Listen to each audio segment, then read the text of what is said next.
কোচবিহার জেলার পঞ্চায়েত কর্মচারী আন্দোলনের প্রয়াত নেতা নরেন্দ্রনাথ দাসের স্মরণ সভা এবং বর্তমান পরিস্থিতি আমাদের দায়িত্ব ও কর্তব্য শীর্ষক আলোচনা সভা হল শনিবার। কোচবিহার কর্মচারী ভবনে প্রয়াত এই নেতার প্রতিকৃতিতে মাল্যদান এবং তার স্মৃতিচারণের পর এই আলোচনা সভায় আলোচনা করেন পঞ্চায়েত কর্মচারী সমিতি সমূহের যৌথ কমিটির রাজ্য সম্পাদক সন্দীপ রায়। এদিনের এই কর্মসূচিতে উপস্থিত ছিলেন প্রায় ১৫০ জন কর্মচারী। এদিন প্রয়াত নেতার স্মৃতিচারণা করেন সংগঠনের কোচবিহার জেলা সম্পাদক উৎপল চক্রবর্তী। সমগ্র কর্মসূচিটি পরিচালনা করেন বীরেন দাস এবং সৌমেন পালকে নিয়ে গঠিত সভাপতি মণ্ডলী। আর এমনটাই জানান সংগঠনের কোচবিহার জেলা সম্পাদক উৎপল চক্রবর্তী। আজকে পশ্চিমবঙ্গ এক ভয়ঙ্কর জায়গায় দাঁড়িয়ে এখানে নিয়ম মেনে কাজ করাটাই অপরাধ, আর তাই নিয়ম মেনে কাজ করতে গিয়ে প্রতিনিয়ত আক্রমণের মুখে পড়তে হচ্ছে পঞ্চায়েত কর্মচারীদের। এই অরাজকতার বিরুদ্ধে ঐক্যবদ্ধ হয়ে নামতে হবে কর্মচারীদের। এদিন এই আহ্বান জানালেন পঞ্চায়েত কর্মচারী সমিতি সমূহের যৌথ কমিটির রাজ্য সম্পাদক সন্দীপ। আমরা খুব মিস করছি, আমরা আজকে হচ্ছে বিষয়টা একটু জানাবেন।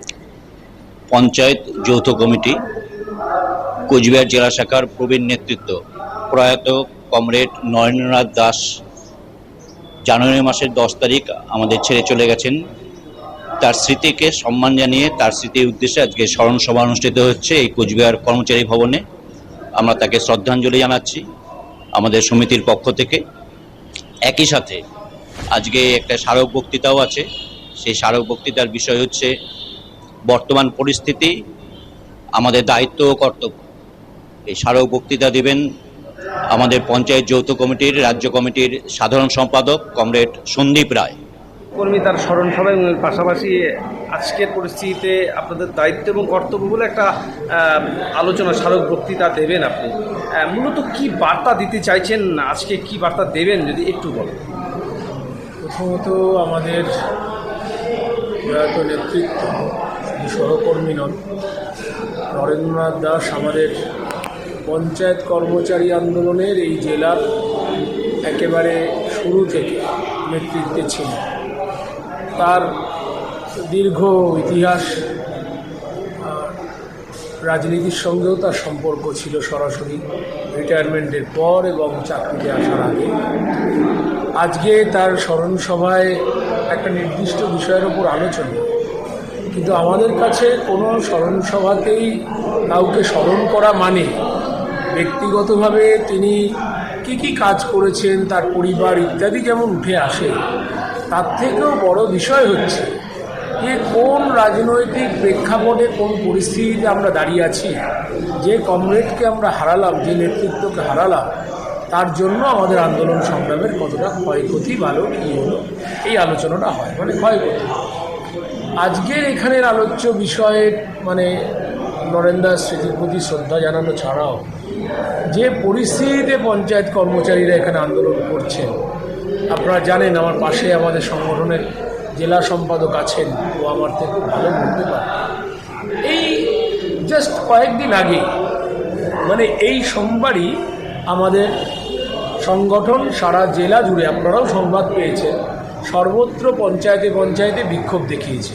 কারণ ভাইয়ের গ্রাম পঞ্চায়েত যেটা আছে সেখানে আমাদের গ্রাম পঞ্চায়েতের একজন গুরুত্বপূর্ণ কর্মচারী, যিনি নির্বাহী সহায়ক, তিনি একটা মানে বেমক্কা একটি ভালো ছেলে, তিনি কাজ করতে এসে তিনি নিয়ম মেনে কাজ করছেন। অপরাধ এটাই, আজকের পশ্চিমবাংলাটা এরকমই। এই অপরাধে তাকে একজন বাইরের, অফিসের বাইরের একজন তথাকথিত কন্ট্রাক্টর কাজের বলুন বা যাই বলুন, যারা এই কাজ করেন ঠিকাদার, তাকে ফিজিক্যালি দারুণভাবে মারলেন।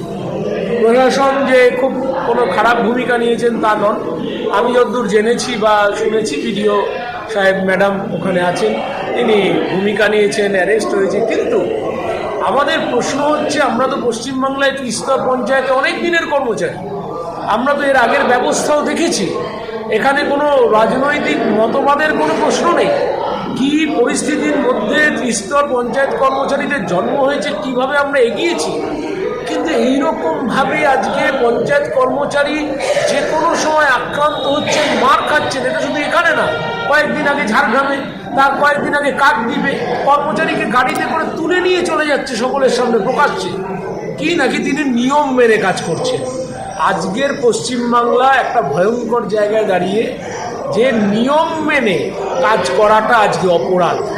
কারণ রাজ্যটা আপনারা বুঝতেই পারছেন, আমাদের দিয়ে আমার আলাদা করে উচ্চারণের প্রয়োজন নেই, মাথা থেকে পা পর্যন্ত আজকে অভিযোগ যে সবাই চোর। এই মন্ত্রিসভার একটা বড় অংশ জেলে রয়েছেন, যারা আধিকারিক পর্যায়ে তাতে কিচ্ছু যায় আসে না। তিনি আজকে